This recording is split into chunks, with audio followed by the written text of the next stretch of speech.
Hello viewers, এখানে আমরা অনেকগুলো লোগো দেখতে পাচ্ছি। আজ আমরা লোগো কিভাবে করে সেটা শিখব। তো চলো বন্ধুরা, প্রথমে আমরা ইনসার্টে ক্লিক করি। ইনসার্ট থেকে আমরা সেই ক্লিক, এখান থেকে একটি বৃত্ত নিলাম, সেই মাউস ড্র্যাগ করে একটি বৃত্ত অঙ্কন করলাম। এরপর আমরা শেপ ইফেক্টে যাব, এখান থেকে বিভেলতে যাব। বিভেলে থেকে আমরা এখান থেকে একটা ডিজাইন চয়েস করলাম। এরপরে আমরা এটাকে একটু ছোট করে নিলাম। শেপ ফিলে যাব, এখান থেকে গ্রেডিয়েন্ট, মোর গ্রেডিয়েন্ট। এরপরে আমরা মোর গ্রেডিয়েন্ট থেকে গ্রেডিয়েন্ট ফিলে ক্লিক করব। গ্রেডিয়েন্ট ফিলে ক্লিক করলাম, এখান থেকে কালার বার থেকে বিভিন্ন কালার দিয়ে আমরা বলটিকে কালার করলাম। এরপর আমরা বলটিকে কপি করলাম, কপি করে অনেকগুলো বল, বিভিন্ন রঙের কালারের বল এভাবে আমরা তৈরি করে নিলাম।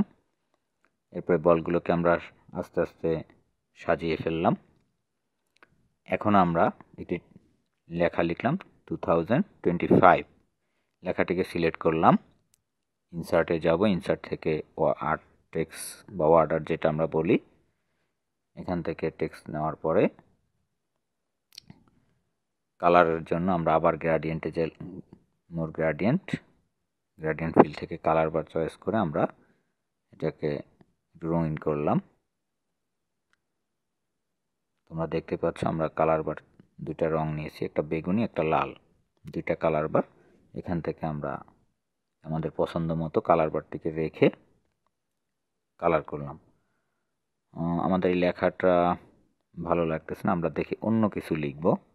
আমরা লিখি হ্যাপি নিউ ইয়ার 2025।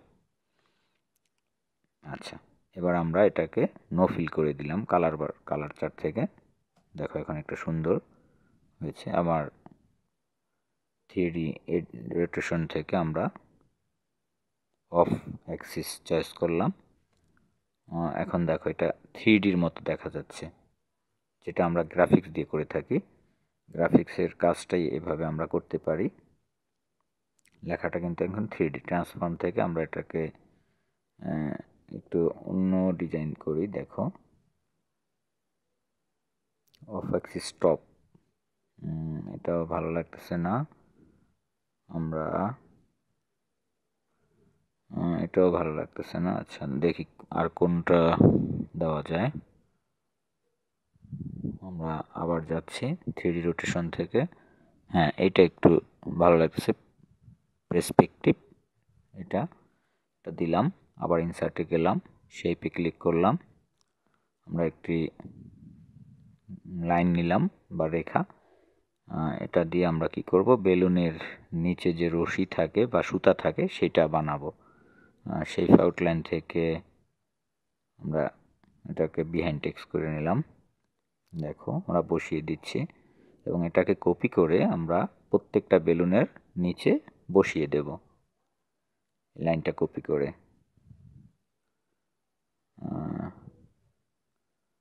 আচ্ছা একটা একটা করে কপি করে দিচ্ছি। দেখো প্রত্যেকটা বেলুনের নিচে, তাহলে সুতার মতো দেখা যাবে। দেখো খুব সুন্দর একটা ফিগার দাঁড়িয়েছে।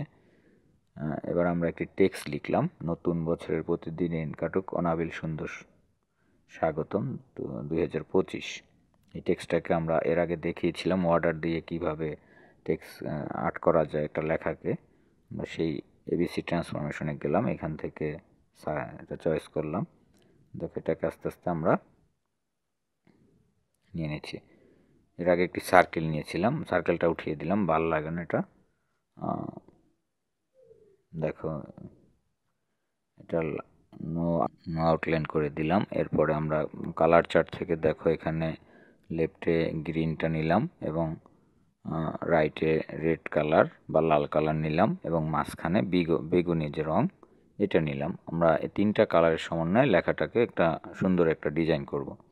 তো আমরা আমাদের পছন্দ মতো কালার বারগুলোকে রাখলাম। রাখার পরে দেখো বাম পাশে আমাদের লেখাটা কত সুন্দর দেখা যাচ্ছে, আমাদের একটা লোগো হয়ে গেল। এটাকে আমরা জেপিজি মোডে সেভ করে নিলাম, সেভ এজে। দেখো আমরা নাম দিলাম, এটার নাম লোগো,